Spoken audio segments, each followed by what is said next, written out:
Alright, well, it seems that this video is warranted, so I'm going to go back and argue suffering and objective truths, and I guess objective meaning, because I've been doing it a lot in the comment sections, and recently it's been pointed out to me that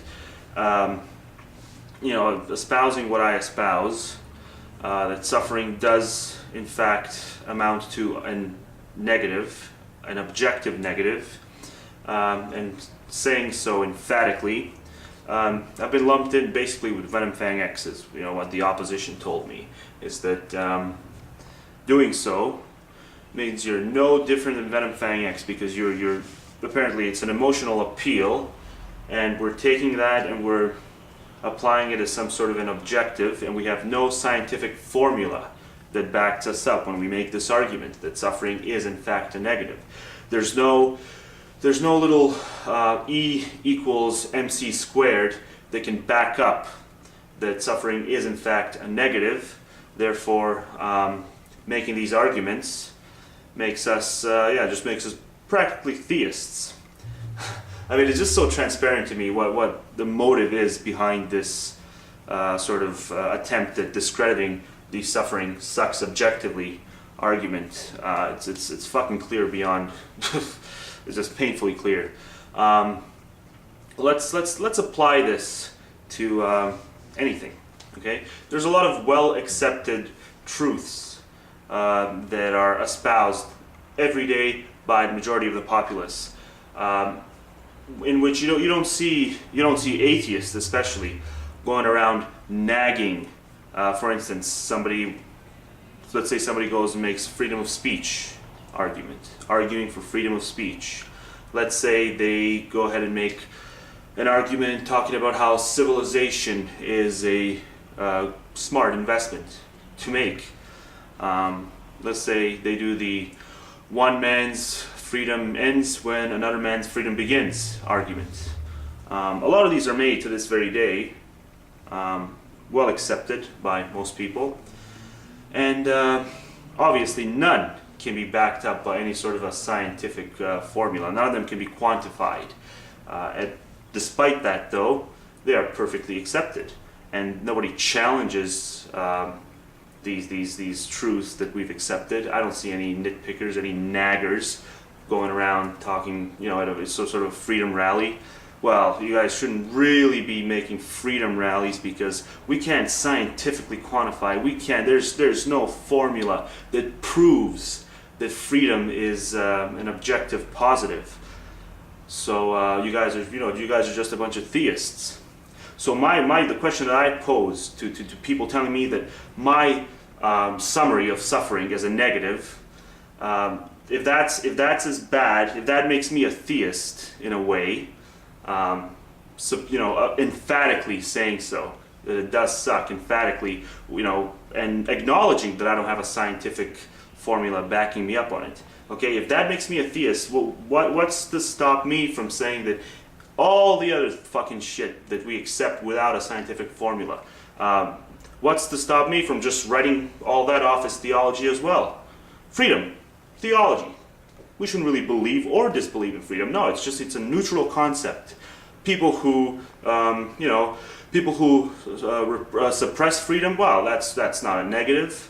There's no science that points to that being a negative. So I can just be neutral about freedom. For instance, there's a lot of other things, and I'm putting the onus on anyone who says that suffering is not an objective negative.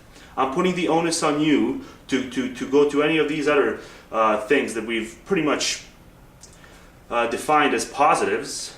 I'll just keep using freedom. There's nothing, it's not backed up by any sort of a scientific formula or anything like that, but we accept it because we know we don't need a scientific formula for every single little thing that we choose to run with, I guess.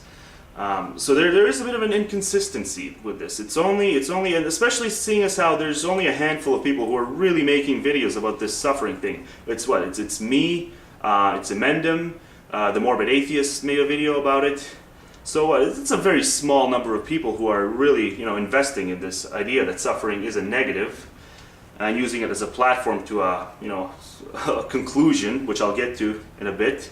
But and it's funny that we're the only ones. There's a small amount of people doing this, and yet there's all these people on our fucking ass every time we open our mouths about this subject. But there's just a huge fucking bunch of people here who will believe in freedom, emphatically. In freedom, yes, freedom is a good fucking thing. And you never see detractors. You never fucking see detractors. Even though it's the same thing. There's no scientific formula backing either of those two things. So why? Why is it, when it comes to the few, there's like a dozen people in total on YouTube that I've seen, both in videos and in the comment sections, supporting the idea that the suffering is in fact a negative, an objective negative. Okay, so why dwell on the fact that we have no scientific formula backing us up on that? Why dwell on it? Well, it's pretty transparent to me why. It's because if you guys were to concede that suffering is in fact an objective negative, then that would sort of force you to undergo the ABC thought process of ultimately leading to the conclusion or giving more credibility to the conclusion of the red button. Would pressing the red button ultimately be a philosophical positive, as insofar as, because we can both at least as atheists, we can accept that there is existence, living organisms, there's a non-necessity to it, to perpetuate it, because we know that Pluto is not going to weep if there's this chemistry reproduction comes to an end. Okay, the universe isn't going to suffer, so we know that the suffering only exists if there's an objective, if there's a human, if there's a sentient creature to endure it. Okay, a negative cannot exist if there's no conscious beings, around.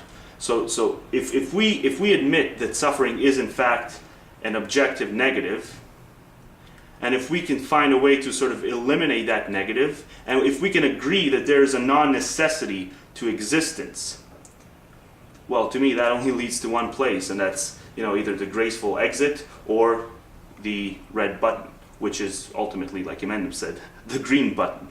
And that's one of the reasons. This makes people really uncomfortable. They don't want to admit that the rational thing to do, the philosophically ethical thing to do, would be to if given that if placed in that position, yes, to push the button, or to simply advocate something like grandfathering ourselves out of existence. So that's why to really be able to go there, you have to first admit that suffering is a negative, and you won't do that because, like I said, that's your motive. Is because you know where it would lead. So if it isn't your motive, then you have to be a bit more consistent, and you have to apply this strict scientific fucking formula thing to all the other things that are well accepted, that are just equally as logical on a surface level, like freedom is a positive to my suffering is a negative sort of analogy. So I'd like to know why dwell on just this suffering sucks. If I'm wrong, in fact, I've explained why I think you guys are dwelling on it. Why we need to quantify it with some sort of a scientific rule of measure, but not all the other shit. So if I'm wrong, tell me why. And that's really it. So.